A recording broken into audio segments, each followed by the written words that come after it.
This is another episode of I'd rather be wrestling because I would rather be wrestling. I would rather be training even actually. Like, money is like really tight, so I can't even go to training like how I want to right now. So, well, there's another thing I wanted to talk about. Um, I absolutely 1,000,000% loved Retribution. If you know me personally, you know that I'm a big fan of I'm a big fan of at least three things when it comes to wrestling.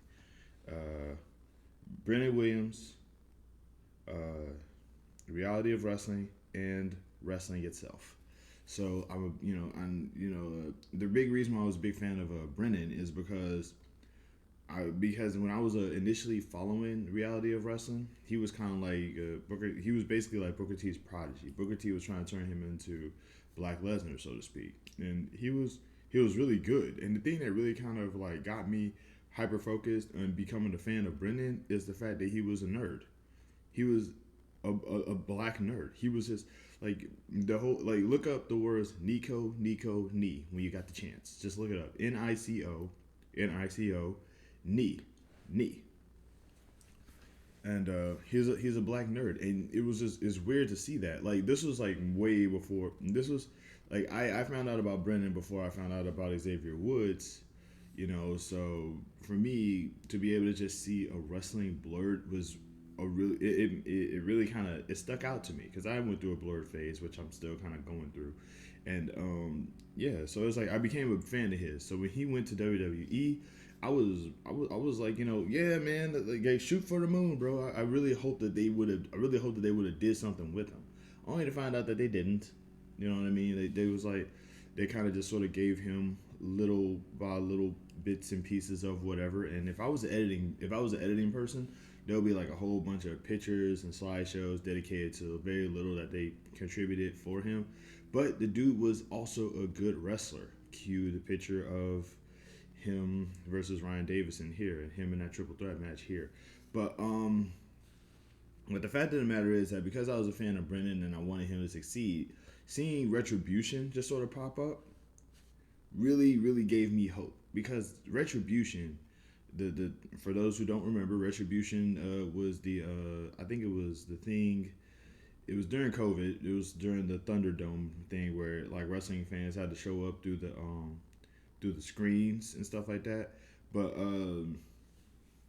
during that time, obviously because the crowd couldn't drown out a lot of sound, so you would like hear a lot of wrestlers and stuff like that. But that's beyond the point.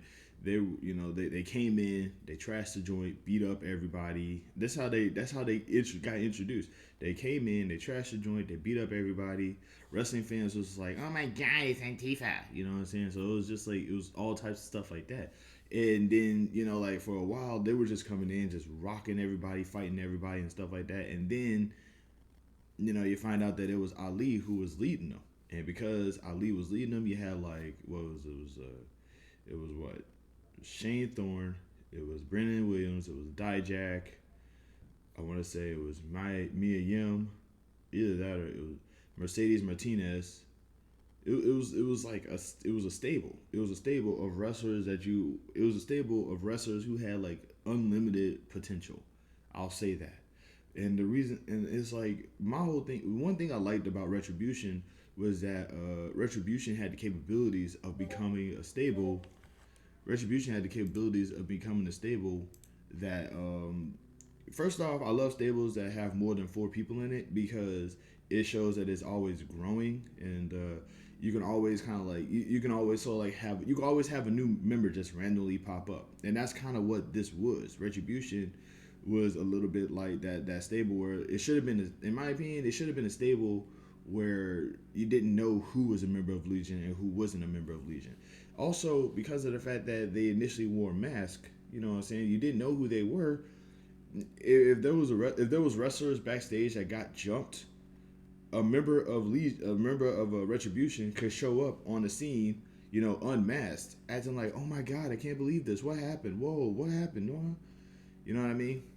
So it was kind of like that. Like Retribution had the potential of being like quite possibly the most menacing stable because A, you didn't know who they were, and B, they were just beating up anybody. They were just fighting anybody. You know what I'm saying? You could like maintain a whole gimmick that Ali was the hacker, and you could even have him, like having members it locked in because he got secrets on them on his computer. You see what I'm saying? So some of the members of Retribution probably might be there begrudgingly. So you could already, so there you go. Like you already got the stable, you got the motive, you got who they are, you got what they do, and now you already have like the minor cracks in the foundation. So that's one part right there. You had that, and then you had like this is an opportunity for like wrestlers who weren't necessarily kind of being put up to weren't being part of the show or nothing like that. If you just happen to have a I don't know a wrestler who is backstage and you want them to be a part of the show, you could always just say, hey, you could be a part of you could be a part of Retribution today. Just put on a match, beat up somebody, leave.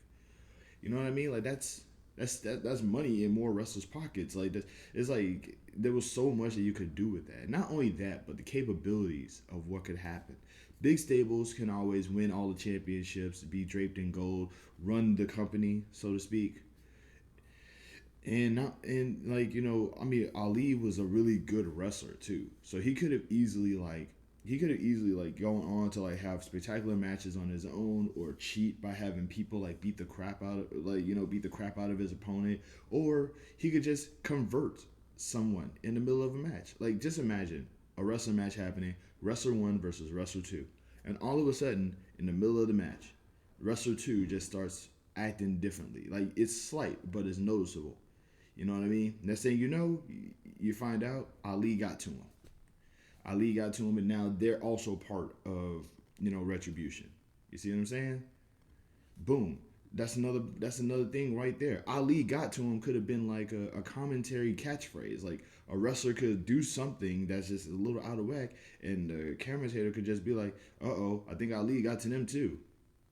Now you probably might also be saying to yourself, well, I mean, also they're a bunch of like I would have liked the idea, but they didn't look like wrestlers. They just looked like nerds. They weren't big and bulky like the NWO. They weren't powerful. They weren't strong looking. That's because you're a size queen. Calm down.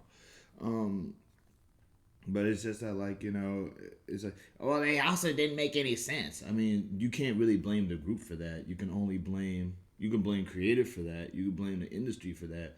But I'm just saying, well, what you're saying doesn't make any sense either. Then okay, I'm still gonna want my idea to happen. What am I supposed to just be like?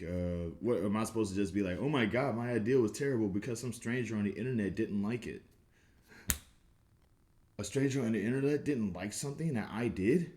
I'm black, dude. Like, there's people on the internet who hates me because I'm a black dude. Like, come on, settle down. But that's what I'm saying though. It's like it had the capabilities. Ali got to him could have been like this, could have been a catchphrase. You know what I mean?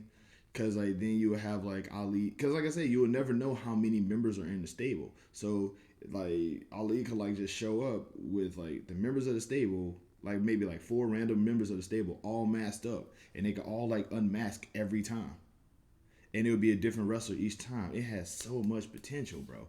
Because you never, like I say, you never truly know. You could build up paranoia backstage because wrestlers could be getting beaten up backstage. Nobody could know why. Nobody could know what's going on. You know what I'm saying? Everybody's just like, did you do it? Did you do it? Who did it? It was you? Was it you? You could even have like Vince McMahon just show up unconscious backstage and find out, oh, it could have been a member of Retribution, or it could have just been a wrestler who had a beef with him. We would never know. The mystery would have been there. You know what I'm saying? Ali, like a lot of wrestlers could be going over to Ali to just sort of ask him, did he actually know anything about what's going on? And stuff like that. Now, let's just say a wrestler in Retribution probably gets a little, wants to challenge for a championship. And Ali just does the whole, you're not ready. Just stay there. You're not ready yet. And then Ali challenges for that championship himself, wins the title in hopes to give it to one of his members, and the member, rather than tries to get it handed to him, knocks him out and says, am I ready now, Ali? You know what I mean? You got the cracks right there, because then you have members who are pro for that, anti-retribution versus pro-retribution. You have like civil wars going on inside of it. You have people trying to fight for control of the group. Or because Ali will say something along the lines of, we're not, we don't have a leader, you know what I'm saying?